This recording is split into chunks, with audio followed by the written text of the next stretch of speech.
Hello everybody, welcome again to the shop. What we've got on the workbench today is a bunch of rod bearing shims in progress for my 3 horsepower Fairbanks-Morse Model Z. And I wanted to show a little trick I figured out to make shims a little bit easier. First, a little overview. I started out, this is one of the few, or one of the 2 only original bearing shims that I found on the engine, so I used this to use as a pattern.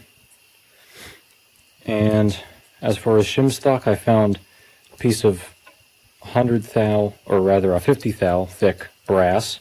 I also have some of this aluminum flashing sort of stuff that's 15 thou thick.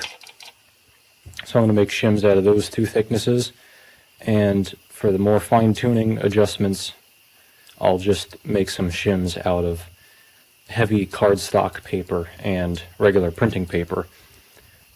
Printing paper is about 3 thou thick, and the cardstock that I have is about, I don't know, 8 or 9 thousandths, so that serves as a pretty good range of thicknesses to fine-tune the tightness on a bearing. So with this original shim is like cardboard or something, so I wasn't able to use this as a pattern, so I use it as a pattern for this top piece here. I have a stack of a couple of them. So I firstly made that top piece, that top shim, completely. I cut the profile, I filed it, and then I drilled the hole, and then I clamped, it's kind of hard to see, there, you can see sandwiched in the middle are 6 aluminum shims, and on the back side is another brass shim. And I sandwiched them together, and I used this front shim as a template to hacksaw and file all the other ones into place. And the trick is to have the template shim on the front so you can follow it, and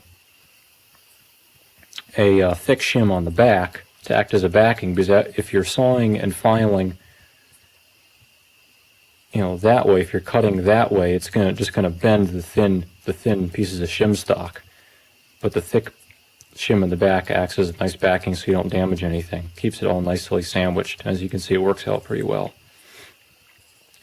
And normally, like I said, I usually find some thick steel shims in the engine, and I use that for this top template, but those are just cardboard, so I made the first one, and I use it as a template for the rest. And I have a center punch in there for the center of the hole that's going to be drilled in there. I just used some calipers, and the hole is a 1/2 inch in diameter, so I cut that in half, which is 250 thousandths, and just scribed a couple marks, intersecting marks to find the center, and I center punched it. Now I'm going to run a small drill through there, maybe about 1/8 inch, 3/16, something like that, and then the 1/2 inch drill. And once again, because of this thick back shim, the drill will not damage any of the shims. I tried this once without the thick back shim, and I ruined the whole stack of shims that I made. I got into the last step of drilling the hole, and I ruined everything because that big drill bit, the big 1/2 inch drill bit, it just caught one of these thin, flimsy aluminum shims and twisted and tore everything to pieces. So, lesson learned: have it sandwiched with 2 thick shims, and it'll be really easy to make a nice stack. And as for the paper shims, those are pretty easy. You can just cut those out with some scissors. That's no big deal at all.